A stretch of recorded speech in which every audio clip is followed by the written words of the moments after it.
Having nailed down the depths and general area types where these Devil's Lake ice walleyes can be found, what is still most fun about this late ice bite is that the lures and approach that Gary, Keith, Jim, Dave, Rick, Jason, and Jim, but that's out here in Devil's Lake, you just never know what you're gonna catch. Can leave the bite wide open as far as species.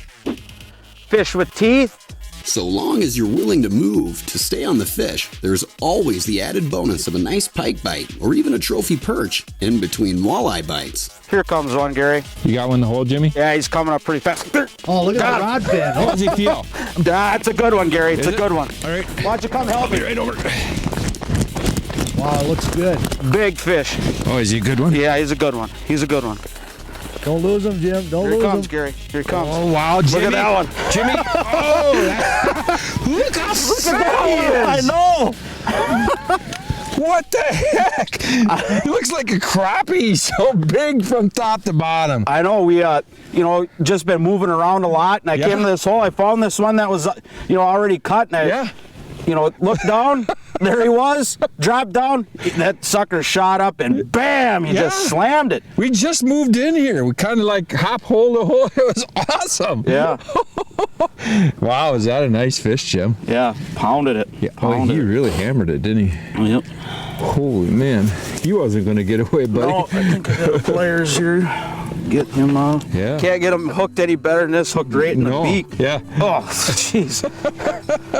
Just a fatso. Look at him. When you come to a lake like Devil's Lake, especially during a transitional period like we are in right now, two key factors that you really got to look at is lure size and jigging type. We're moving around a lot, and we're in deep water and shallow water, and we're running into a lot of different species of fish, from perch, northerns, and walleyes. So we want to have lures that match everything that we could catch. So right now, when we're jigging, we're using smaller lures from 1/4 ounce and smaller. A lot of fish that we're catching are on that 1/4 ounce type spoon, and sometimes all the way down to a 1/16 ounce spoon. Those spoons, they also carry good when you're fishing with a full minnow or a minnow head. And jigging techniques, these fish are moving, and we want to call them fish in. So we're using lures that have a lot of flash.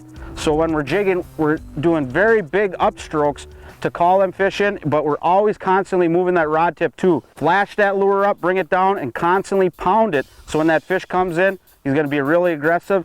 Chase that bait up, and you're going to catch whatever fish is down there, wherever you're at on Devil's Lake. Finally, a nice size fish. Jeez, float out of here, Flip. All right. Yeah, I like the looks of that. Rod's got a pretty good bend on it. I like it. Looks like a good one. Oh, there he is. Nice, Nice Dave. fish, Dave. Good job. Hooked him good, too. Just right in the snout. Yeah. Well, the first time he came in, he didn't bite, but when he come in the second time, I got it. Yeah, that's usually what happens. These midday walleyes like right now, but they Yeah. got some pliers for you. I put on this gold rattling flyer spoon, and Well, he wasn't getting away, that's for sure, Dave. that's a good thing. It's like you just put that on, too, right? You just switch bait? Switch baits, and that's what you got to keep doing. Sometimes keep switching baits Yeah. until you get one that works. We'll just get that one going too, Dave. Yep, let him grow up to be big. When you come out ice fishing, some things can be really challenging out here. Obviously, it could be very cold. Now, we haven't hit that this particular trip, but even if it is, the shelters that are out now and the clothing can keep you warm out on the ice.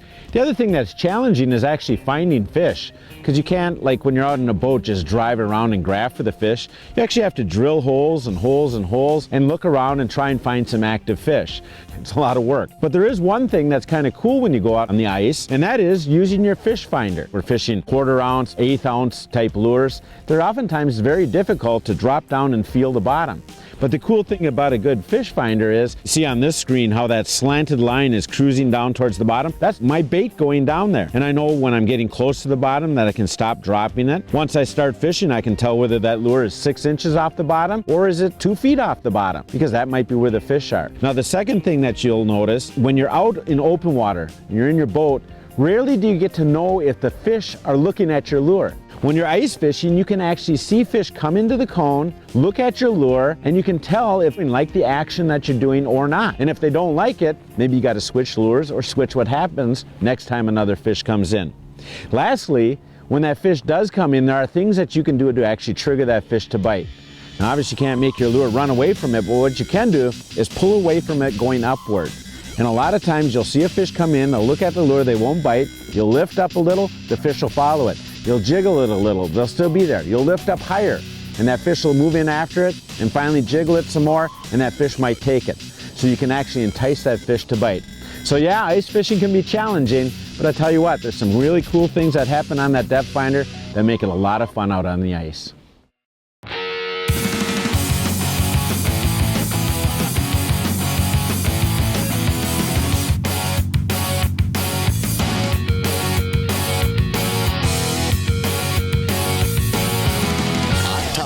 Leading information on tackle and techniques to make you a better fisherman. Presented by Mercury.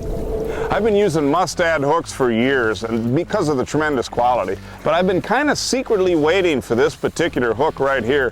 What this is a hook that has that ultra point type technology. A super hard, sharp enough point right out of the box that stays hard and maintains that point. And it's in the larger sizes. That's the thing. The Ultra Point technology wasn't available, only in the smaller sizes. Now this particular hook is going to go from 1/0 on up to 7/0. And it's going to be introduced in July 2013 at the ICAST show. I'm lucky because I'm going to get a few sooner than that. But some of the features of this hook are actually a 12-degree inside bend. It's very similar to that KVD Ultra Point treble. It's actually got a wider gap than most other standard round bends. And then the reason we like this 12-degree bend is it's something, once that hook penetrates, it tends to penetrate even better on the hook set. But the important thing is that bend plus that barb, it's like that fish is gaffed. I mean, once you hook that fish, you've really got that fish.